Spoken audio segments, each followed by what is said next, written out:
Assalamualaikum warahmatullahi wabarakatuh. Welcome to my channel.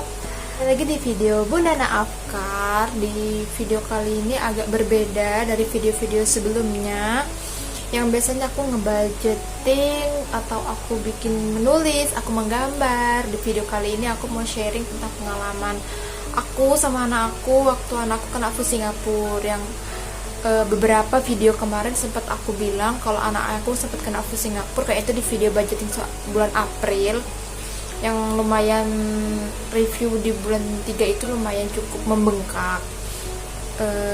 Bagaimana ceritanya dan awal mulanya gimana, terus pengobatannya apa, nanti bakal aku jelaskan. Sebelumnya boleh like, comment, dan subscribe.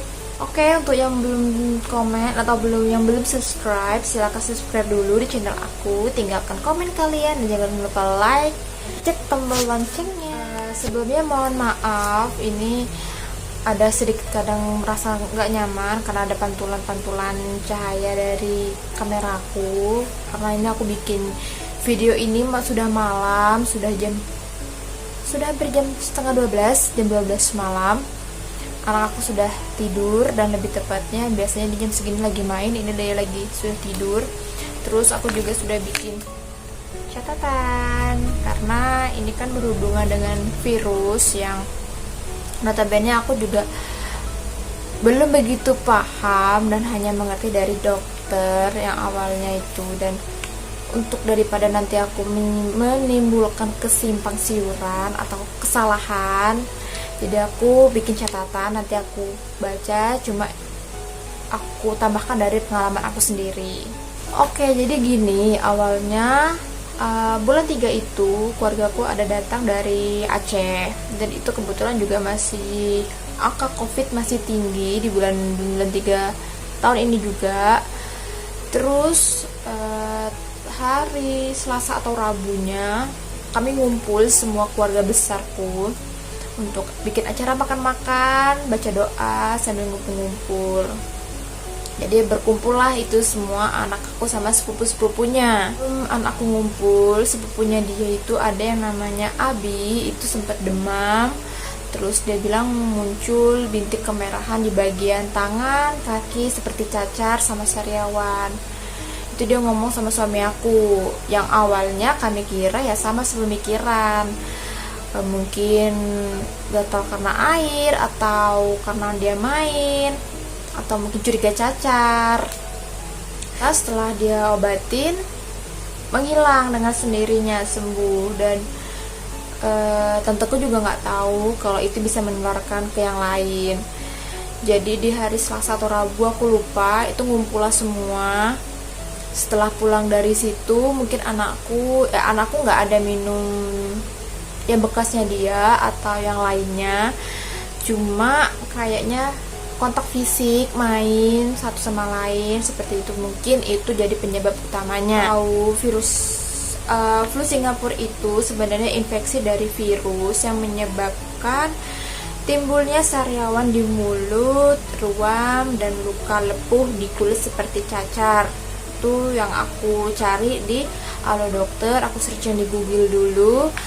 Terus flu Singapura itu juga kadang disebut di dunia medis itu dengan HFMD atau Hand, Foot, and Mouth Disease. Jadi dia itu lebih menyerang di bagian mulut, tangan, dan kaki, di bagian 3 itu. Pulang dari situ, dari perkumpulnya keluargaku itu, anak aku itu nggak ada keluhan awalnya. 2 hari atau 3 hari setelahnya timbul ruam kemerahan di tangannya, kayak cacar, bintik merah di bagian kaki, badannya agak hangat, dia agak mulai nggak mau makan, tapi masih mau menyusu, dia masih mau dodot, masih mau nyemil, cuma makan berat tuh dia sudah nggak mau sama sekali. Alhamdulillahnya waktu itu Afif nggak ada namanya sariawan, atau belum ada sariawan, jadi cuma di bagian telapak tangan sama kaki aja. Itu dia kalau jalan dia merasa nggak nyaman, sakit, dan dia agak lebih cerewet, nggak mau lepas dari aku dan maunya sama aku. Dan dokter waktu itu ngasih aku, sebelum ke dokter aku sempat ngasih dia obat. Aku kasih dia cetirizine untuk ngurangin gatal-gatalnya aja, karena dia nggak terlalu demam tinggi. Jadi nggak aku kasih parastamol atau obat penurun panas lagi. Aku bawa ke dia ke praktek dokter. Dari praktek dokter itu dia dikasih obat antivirusnya, ya karena itu kan lebih ke virus. Dan itu juga penularannya itu secara kontak fisik, terus secara kontak tidak langsung, main, kena air liurnya dia, makan bekas makanannya dia, kontak secara fisik pun bisa menular.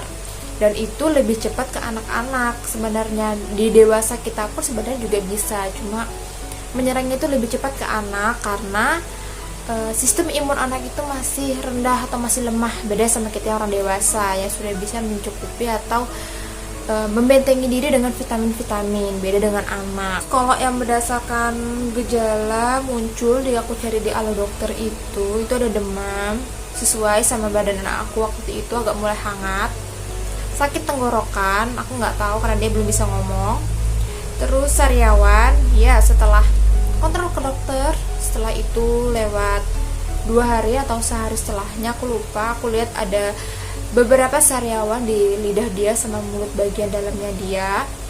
Terus nafsu makan dia juga sudah mulai menurun, ruam melepuh di telapak tangan dan kaki, itu sudah nampak jelas di hari kedua atau ketiganya. Ini dia penampakan flu Singapura di tangan anak aku sama di telapak kakinya ya. Rewel, ya dia lumayan rewel, lumayan cerewet. Mungkin teman-teman ada yang menanya gimana cara mencegahnya. Untuk mencegahnya sendiri mungkin ya sama halnya kita mencegah untuk virus corona, itu tetap jaga prokes, cuci tangan, membawa makanan sendiri. Cuma mungkin itu kan kontak secara fisik tidak langsung, kita nggak tahu siapa yang bisa menularkan. Ya kembali lagi, kita juga nggak bisa menyalahkan siapapun, namanya kita hidup saling berketergantungan, hidup satu sama lain, jadi ya saling membantu. Juga kita nggak bisa ya ibaratnya tidak mengajak anak kita untuk ngumpul keluarga, kan nggak mungkin. Dan tante aku juga nggak menyangka kalau itu bisa menularkan, dan aku nggak menyalahkan dia juga. Dan namanya sudah saatnya dia sakit, mungkin anak aku sakit, ya sudah, yang penting kan ada obatnya, bisa diobatin. Dan alhamdulillah setelah itu anakku nggak ada lagi keluhan, dapat obat imunnya juga belum habis, hari yang sudah habis tapi nggak aku habisin. Anakku udah nggak ada keluhan sampai sekarang, alhamdulillah. Nah itu tadi pengalaman aku sama anak aku waktu anakku kena flu Singapura. Dan perlu teman-teman tahu juga, atau sebenarnya nggak perlu, cuma aku mau ngasih tahu aja. Di bulan 2 kemarin juga anak aku sama suami aku sempat positif corona. Ya anggaplah pekerjaan aku dan suami aku beresiko untuk ditularkan dan menularkan. Tapi alhamdulillahnya aku negatif. Orang tua aku nggak sempat kontak sama anak aku, jadi nggak kami swab, cuma aku aja yang di swab, dari pihak rumah sakit minta di swab. Dan nanti mungkin aku bakal cerita soal anak aku dan suami aku yang positif, awal mulanya gimana.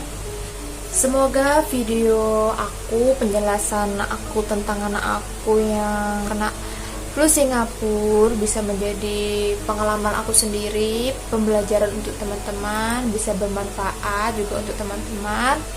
Karena aku cari juga di YouTube penjelasan tentang flu Singapura itu nggak banyak.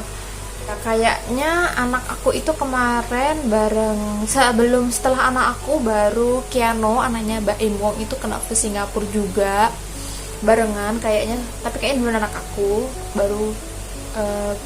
baru Kiano yang kena.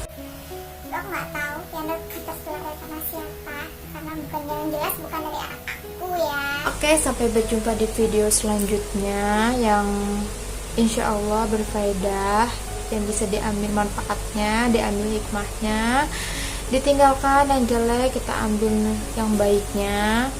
Semoga kita semua sehat, tetap jaga kesehatan, dan sampai jumpa. Jangan lupa like, comment, dan subscribe. Pencet tombol loncengnya. Dadah. Assalamualaikum warahmatullahi wabarakatuh.